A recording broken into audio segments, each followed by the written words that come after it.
नमस्कार। आप देख रहे हैं द केएन न्यूज और मैं हूं आपके साथ अलका तिवारी।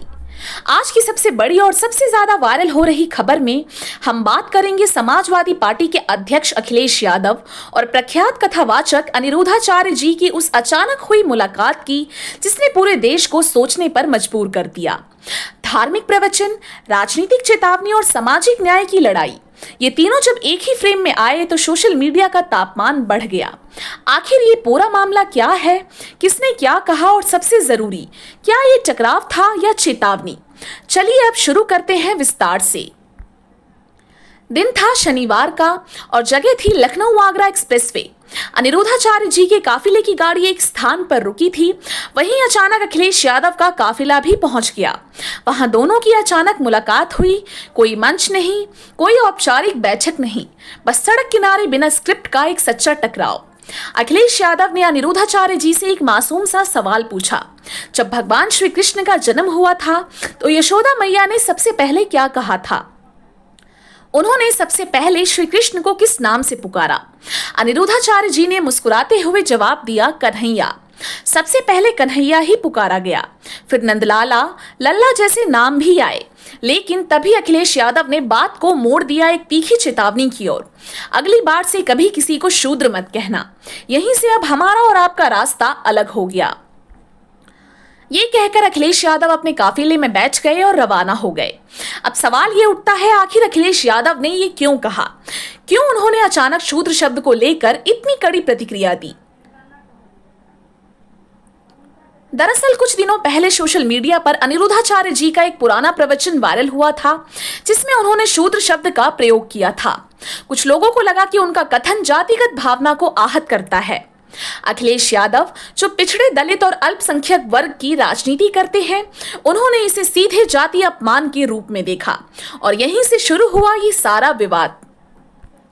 इस वीडियो को खास बनाने वाली बात ये थी, ना कोई मंच था, ना कोई माइक, सिर्फ एक नेता और एक धर्मगुरु आमने सामने, बिल्कुल बिना स्क्रिप्ट का सीन जनता के बीच।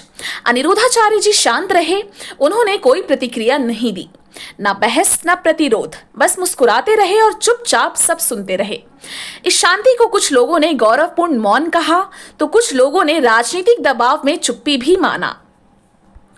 वहीं अखिलेश यादव के प्रशंसक इसे जातिवाद के खिलाफ बहादुरी मान रहे हैं।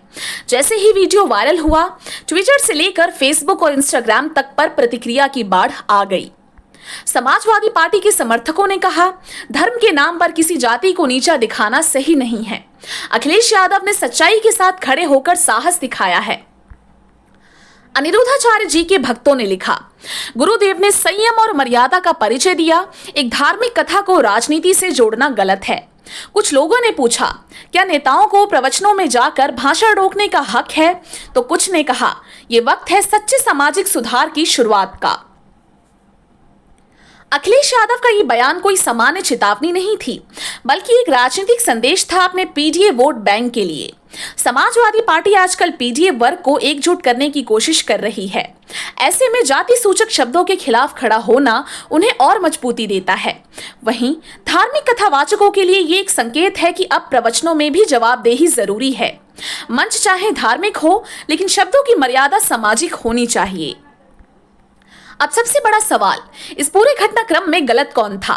अनिरुद्धाचार्य जी की ओर से देखें तो उन्होंने जवाब दिया, बहस नहीं की, संयम रखा, कोई उकसाने वाला बयान नहीं दिया। लेकिन कुछ पुराने प्रवचनों में जातिगत शब्दों के प्रयोग पर सवाल उठना लाजमी है। अखिलेश यादव की ओर से देखें तो उन्होंने जातिवाद पर सवाल उठाया, ये जरूरी था, लेकिन मंच और तरीका क्या सही था, ये बहस का विषय है। कुछ मिलाकर दोनों ने अपनी अपनी मर्यादा बनाए रखी, लेकिन सामाजिक और राजनीतिक संदेश बहुत गहरा छोड़ गए। आज जब समाज में जाति, धर्म और राजनीति के नाम पर तनाव बढ़ते जा रहे हैं, तो ऐसे घटनाक्रम हमें सोचने पर मजबूर करते हैं। क्या धार्मिक प्रवचन अब पूरी तरह समाज से कटे हुए रह सकते हैं? क्या नेताओं को हर धार्मिक टिप्पणी में हस्तक्षेप करना चाहिए? क्या शूद्र, ब्राह्मण, वैश्य जैसे शब्द आज के भारत में सिर्फ ऐतिहासिक है या आज भी सामाजिक हकीकत? अब ये फैसला जनता के हाथ में है। आपको क्या लगता है, इस टकराव में किसकी बात ज्यादा सही थी? क्या अखिलेश यादव ने सही मुद्दा उठाया या क्या धार्मिक स्थलों को राजनीति से दूर रखना चाहिए? अपनी राय कमेंट में जरूर बताएं। अगर आपको हमारा ये विश्लेषण पसंद आया हो तो वीडियो को लाइक करें, चैनल को सब्सक्राइब करें और बेल आइकन दबाना ना भूलें ताकि अगली खबर आपसे ना छूटे। मैं हूं अलका तिवारी, आप देख रहे थे द केएन न्यूज, जहां खबरों को दिखाया जाता है साफ, सीधा और सच के साथ। धन्यवाद।